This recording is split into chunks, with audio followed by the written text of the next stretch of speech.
Everyone, good afternoon. I guess they do save the best for last, so we're one of the last, speakers here at the conference. So we are discussing, this was supposed to be a fireside chat in reference to insurance, and we will discuss diversity with insurance. Innovation. And innovation. And I'll let you take the lead, and then we'll kind of go from there. Yeah, thanks Talia, and thank you everybody for giving us the opportunity. So what I wanted to quickly, from an outsider's perspective, and I had the opportunity to briefly discuss offline with Talia about her work, the great work she's done in the healthcare industry, insurance, particularly here in the States, and just trying to absorb the complexity of how insurance performs here, when it's really a very basic, well, what we think is a basic and a universal right, particularly in my home country of Australia. However, even with its universal healthcare system, it is not without its flaws. And I know Talia is the expert, subject matter expert when it comes to inclusivity and a catalysm for insurance. And I'll have my partner discuss about the ramifications of not having an insurance. For me, it's more about having the innovation part where the user experience and the user interface, how we can bring the inclusivity and the diversification of insurance products to the end user on an application. And I'll probably discuss later on about a very important case study that was done in Australia, and I was part of it, about a practice management in a clinical sense. My name is Nishant, and I'm a director of Triple O Finance. I'll just quickly ask Talia to introduce herself, and Ash, and we'll just quickly give a little bit of a rundown of our experience in business so that you understand where we're coming from. Talia, can you please elaborate on your experience? Yes, sure. My name is Talia Adika, and I'm the managing partner, CEO of TY Health Insurance Brokerage. We are the top health insurance and benefits admin in New York City. We cater to small business owners, mid-size entrepreneurs, sole proprietors, and we bridge the gap. The catalyst that we're discussing on this panel today is it's becoming a problem. And it costs a lot of people money just to have a good benefits plan. And we try to bridge that gap. And I'll let you take the lead. Ash? Yes, thank you. Yeah, Ash Shrestha, I'm one of the co-founders of Triple O Finance LLC. We're based out of Sydney, Australia, but we're looking to expand our horizons in the US, because why not? I think it's the next practical step. It was always the next practical step for us. And prior to coming into business, spent a number of years in the Australian Defence Force, the military there, and then followed by, I was a prosecutor within a jurisdiction in Sydney for many years, and did part of my law studies, and then I realized I could do probably something that is more outthinking than looking at and reading 100-year-old British judge-made cases that had no relevance in today's society or even today's Australia. So we thought, our person thought, no, I'm not going to do that. Close the book. I'm going to be forward-thinking. So that is my journey that brings me here today. And my name is Nishant Ramavat, and I am co-founder of Triple O Finance. And both Ash and I, we were working in the same office in prosecution, and we were always talking about the difficulties which law enforcement officers come across in their daily life. And that's the reason why we started our company. Looking at the experience here present in all 3 days of the conference, we are just blown away that we are sitting with so much experience here in US in business world. We started our company 4 years ago, and we are still growing. So we resigned from our jobs a year and a half ago, and we came in full time to assist. So 000 Finance, I'll just give you a quick background. So as you guys have 911 here, so to call any emergency services in Australia, it's 000. So we call it 000, and hence we named the company to assist all the emergency workers who have, I wouldn't say limited understanding in finance, but who have less exposure to finance and financial products. And that is our target market. And looking at the insurance side of it and innovation, what we are talking about, and we'll talk about the diversity in any business, how and this is based on our experience in Australia. So both Ash migrated to Australia from Nepal. I migrated to Australia from India. So my accent is very mixed up. So please don't mind my accent. It will be Aussie, Indian, Punjabi, Australian. Everything is just all mixed up. So it's like taco. So that's how we came into business world. And coming here, it's just my brain it's just buzzing like a kid in a candy store. There's so much information, and I'm so excited to be here and being at this stage, talking about innovation and diversity.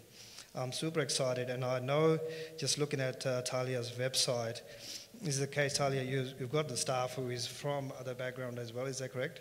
For my staff? Yes. Of course. And how do they bring value into your business, and how they assist you in innovation? They have more patience. Yeah. Dealing with New Yorkers, right? So, but yes, born and raised in New York City. I myself also come from humble beginnings. My parents were immigrants, so we didn't have all the resources growing up. So you kind of become very resourceful, right? So I've utilized my childhood, my background, my education to start my agency. And you need a lot of patience in the insurance industry. It's mind-blowing how things change on a day-to-day basis, and nothing is centralized. Everything is more state-specific. So what we try to do is we try to bridge that gap, and less technology-focused. And I know that this conference does discuss technology, and of course there are great benefits to that. But technology lacks the customer service that people seek, especially when it comes to insurance and benefits. So we still provide that old school vibe. Sure. Yeah. And Ash, what has been your experience in terms of growing your business and have an open mind and a diverse team, and what impact does that have on the growth of the business or any industry, if you have that discussion or from your studies?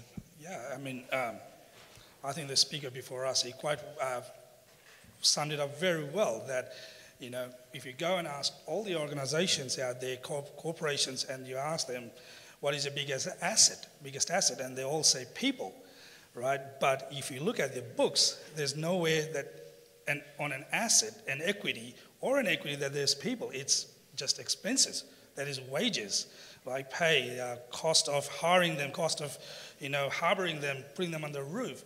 So it's sort of counterintuitive when we go out and promote people being our greatest asset. And I had a really good, one of my mentors, she always mentioned to me back in Australia, and she said, I look after my staff better than I look after my family.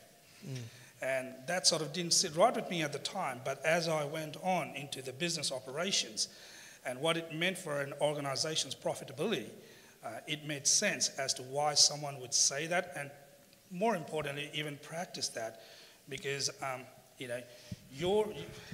I don't want to regurgitate what every other speaker has said, and they've said it very well, is that you cannot be at 200 countries in the same time. But what you can do is you can create a system, you can create the trust and the professionalism within that system, where you can trust upon and you can rely upon your staff to do the work that you have set out through your SOPs, through your guidelines, and that they will follow that to the letter of the law to ensure that there is value and the company's image and the mission statement is intact.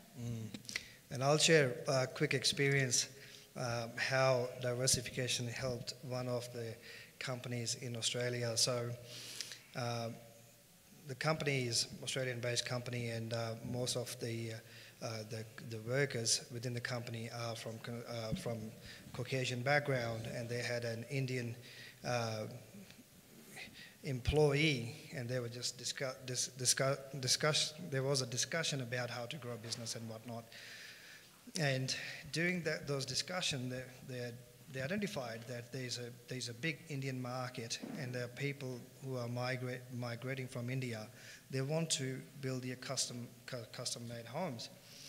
And now there were several companies who were providing the same services, but what is their value proposition, how they're distinct from any other company to target that market? Now, it's not the case that the price point, as you guys know, in construction company, price point can be different. So the point of difference which was included in that conversation from an employee who's migrated from India was that with those homes, the Indians would like to have a temple within the home. So if you provide an additional smaller room for the in-house temple, which from construction point of view, it doesn't cost them a huge amount, and they provide that as a part of their package, that will boost their bottom line. And initially, when the idea was taken by the management, they took the idea and they want to test it. And in the testing of that idea, they realized that there's a huge market and they can tap into, and that construction company now builds hundreds and thousands of homes just with that target market. So it's something which, again, the ideas from different backgrounds, if you look at your different experiences, and it doesn't matter which race, which country, which age bracket you come from, everyone has some unique qualities, and that is, as all business leaders sitting here would know, the quality of a leader is not that who is the loudest in the room. Their quality is to identify the talents within their team and how to utilize that talent and implement that talent to address the problems within the society. What are your thoughts? Is that it's ultimately? I'll probably go into what I promised that I would go into in the innovation sector of insurance, and in particular health insurance. So one of my experiences was with a firm, a medical practice that was founded by a very well-known doctor within the Australian medical fraternity, where he provided this cloud-based practice management. And I'm sure that, and I haven't done much research on the US practices, but what I've done over there in Australia, because it is so heavily subsidized and funded by the federal government, that it sort of works if you know what you're doing. So it was basically a connected care ecosystem, which was basically optimized practice management, which allowed patients' journey, that is the medical journey, to be more efficient, cost-effective, and transparent. And what the research, well, what the practice found, and that it affected, was that it boosted the practice bottom line as well, because they were able to look at the patient's data in terms of their allergies, their medical histories, upcoming medical schedules, and it all was put together by the state-of-the-art Microsoft Azure technology, which was secure. It provided a multi-factor authentication, so the patients could be, and the doctors could be confident that it had that level of security, that the data was not in the wrong hands. And overall, it just was able to provide a complete ecosystem for patients and medical practitioners, doctors and allied partners, where they no longer had to chase up patients over the phone. They were not having to create this whole trail of paperwork, and that it reduced an enormous amount of stress, improved their bottom line, and it was all accessible through a application. And Is this application, was it created in the UK? no, this one was, well, it's a cloud-based application. Yeah. It was created in Australia by a doctor. He's a doctor. You can check it out. The practice name is clinic2cloud.com.au. Yeah. And it was a team effort, but he got together with the Royal Society of Australian Doctors, or general practitioners, what we call them over there. And he decided, because the problem that he identified was that there was a massive disconnect between your general practitioners, or what they call here probably as a primary, and the patients being referred to the specialists. So there was a huge connection. And as we all know, the specialists are very busy people. They don't have time. Yes. But there was a disconnect in terms of the paperwork, the medical history, the records, and the patients, the user experience, where this was the survey done, was the patients were getting increasingly frustrated about not knowing what's happening, what's going to happen, and what should I do. So this particular application optimized the practice management in such a way that it was allowed to provide the practitioners with the know-how of the patient's history, while at the same time the patients were no longer in the dark. They were able to track the next appointments, know what they had about the medical histories, and that was sort of a holistic solution funded partly by the federal government. Yes. So we have that here in the States, depending on which hospital that you're affiliated with, and there are really thousands of them throughout the USA. But there still is an issue here where even though we may purchase the best health insurance plan, we still have bills coming in the mail.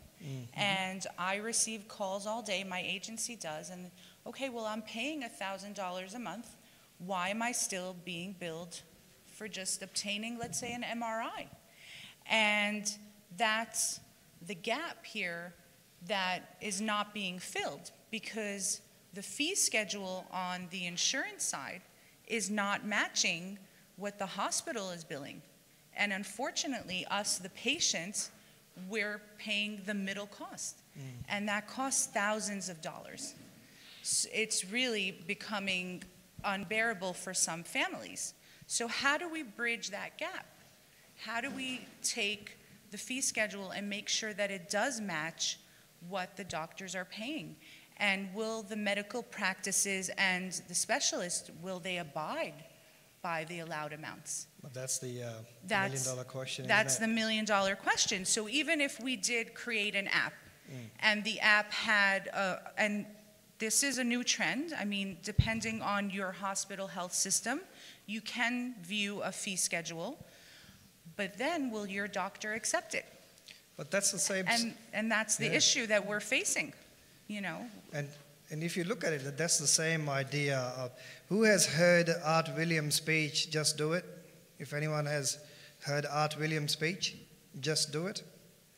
No one? So Art William, he started his insurance company, and he started his insurance company. He was from Florida, and if you get a chance, it's a very famous speech, Just Do It, in a very strong accent. I don't know which side of the United States he's from. His accent, of course, he's from Florida, so it's Florida accent.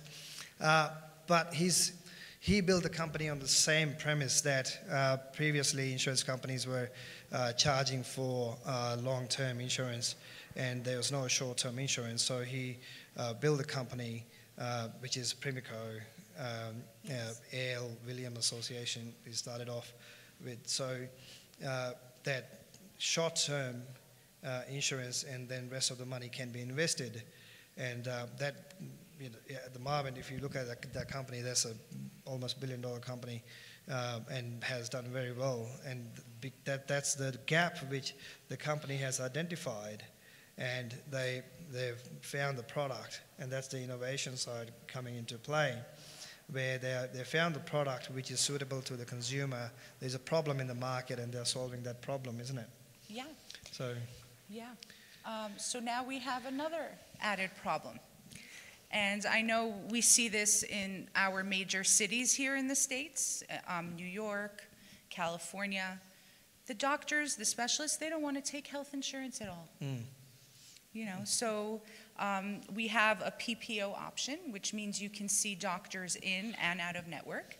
And now they're just saying, okay, will you pay us, and now you bill your insurance.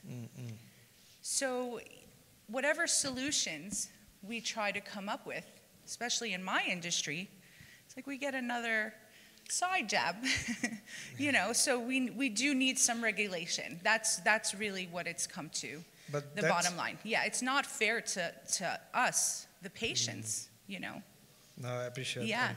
And that's the business innovation coming in play, that you identify the problem and then you work around to build a team to fix that problem. That's what we do all day. Absolutely.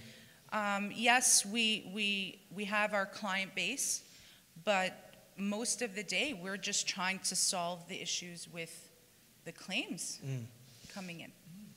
Yeah, it's a lot of work. Yeah.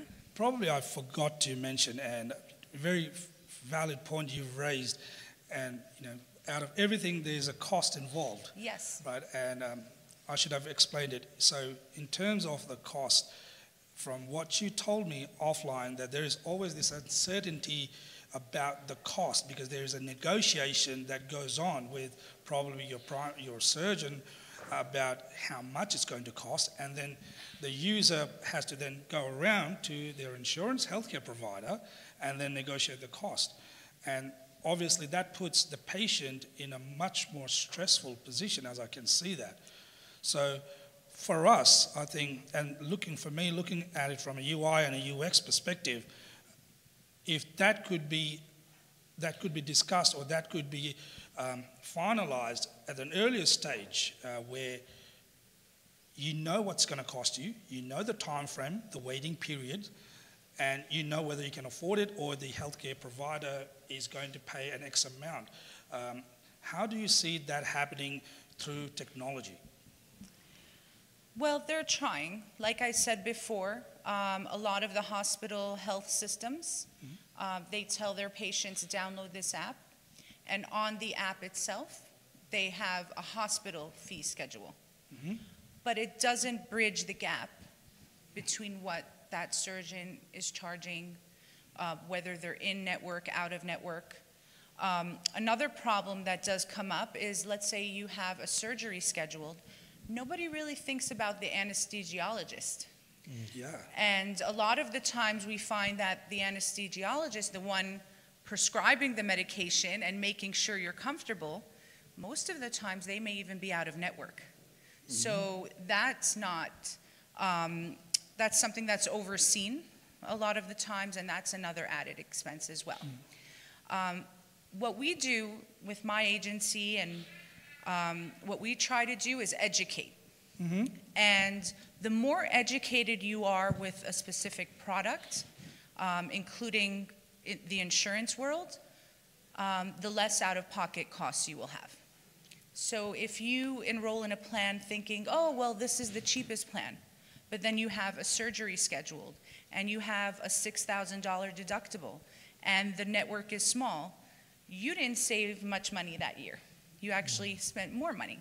So we are a trusted advisor in making the right choices, or advising those that reach out to us to other professionals in other states that can guide them in the right path. That's very important. So while everybody is technology focused, the average patient, the average consumer, they feel lost. But you can't disregard the technology if you look at it.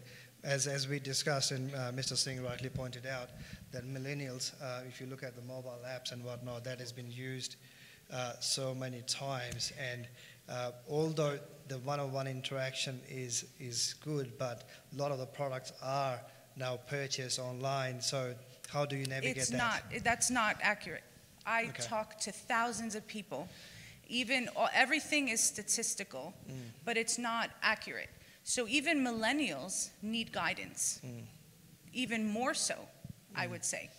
So yes, granted, we are in a very tech-focused society, and that's that's kind of like what we're programmed to think. But us as humans, as humanity, we need human interaction. We need someone to advise us, to guide us, to explain things to us. You're not going to get that out of an app. And I'll give you an example. My good friend and I, we took an Uber here, and they double charged us. And we tried to get customer support on the phone. Good luck. There was nobody answering the phone. And finally, I think she got through like 3 days later. So when you're dealing with insurance and benefits and your life is on the line, do you really want to wait 3 days through an app? It's scary. Just the thought of it is scary. Okay. Yeah, and I completely agree. The human element, the human touch, should not be a substitute to the technological advancement.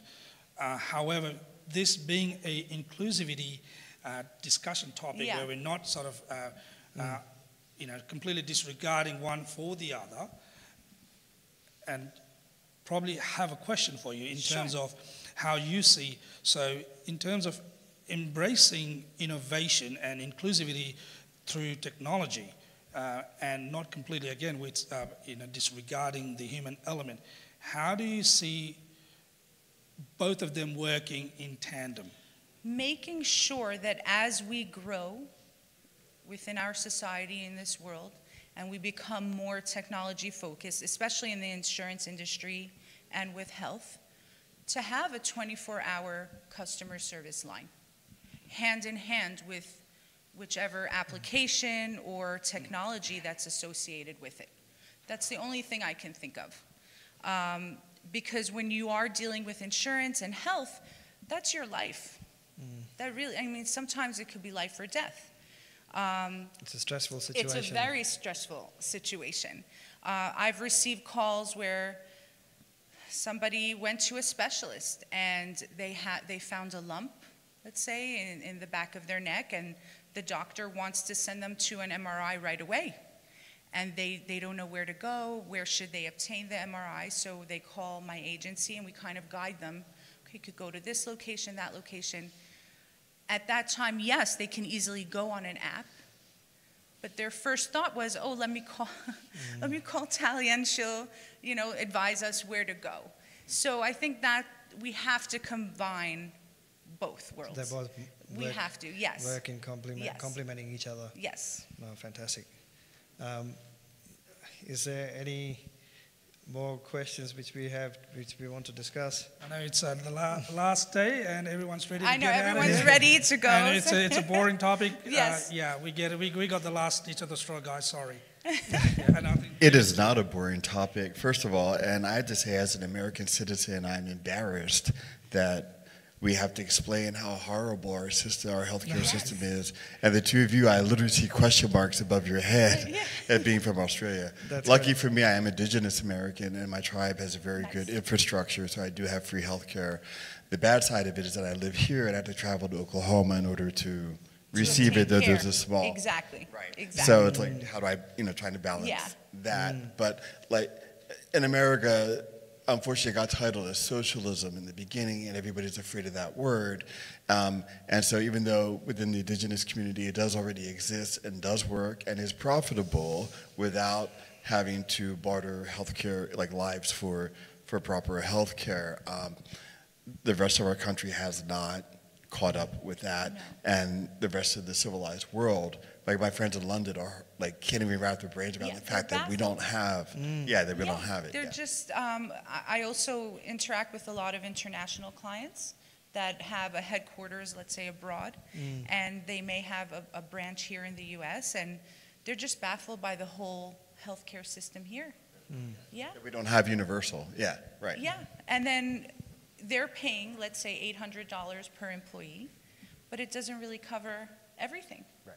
Yeah. Right. So you're not getting the value For the money, that you're paying for. That's how Right. they see it. Yeah, absolutely. Yeah. Fantastic. Yeah. And sorry, guys, if we came across too inquisitorial, asking lots. No, I mean, like I said, because I've traveled the world too myself. I used to live in London, and like I said, like I am literally embarrassed when this came up, and you try and explain to them, and I could really see like above your heads, like, oh my God. Not necessarily, but it's again, every system and in every country, there's a system in place for a particular reason. And yes, there is complexity in those systems, but that is the system in which we have to work. So how we make the best out of the system, that is up to us. So we've been, either you call it a problem or you call it a situation. It's up to us how we take it and then how we best navigate it as human race and help each other out. Yeah, I mean, I think the issue has been, one, the insurance companies have been so profit-driven, and and have the loudest voices in the deepest pockets. So that's why we don't have the universal health care. I would have to say that this year has been one of the worst years in reference to medication. Yes. They The don't want to pharmaceuticals. cover Right. anything anymore. Right. If it's a Right. non-generic. And I feel so bad. I mean, some people need this medication to live, and it's costing thousands of dollars a month. Right. And we need to find a solution. And yet, It's sad. COVID came along. Yes. Magically, we were able to, for free, provide testing, shots, Correct. booster shot, home testing, PPE equipment. But Exactly. it's not lack Exactly. of... Let's leave it right. Yeah, but it's not lack of money, it's lack of will. Very simple. It is lack of will, and let's see how it pans out. And of course, it is up to the population, as a public, as a whole, how we take our country forward. And in respect, the whole, and because Australia, America, Europe, they all bounce off each other and learn from each other and implement systems within their own countries, so that they can make the lives of their citizens better. So that's the whole goal. Yeah, just unfortunately in this country it's become very divisive. Some people see healthcare as a right, some people see it as get a good job, earn good money, and then you can buy the good insurance. So that's where where we've been held back for so long with it. I'm sorry, I don't mean to dominate. Does anybody have any other questions? Any other questions for the panelists? We'll just keep going. I can go all day on this. That's my day, all day. It's we've saved 5 minutes 52. It's all about saving in finance, isn't it? So we've. Thank you very much, guys. Great. Yeah, thank you for your expertise, Thank you, and thank you for everyone. joining us today. Thank you.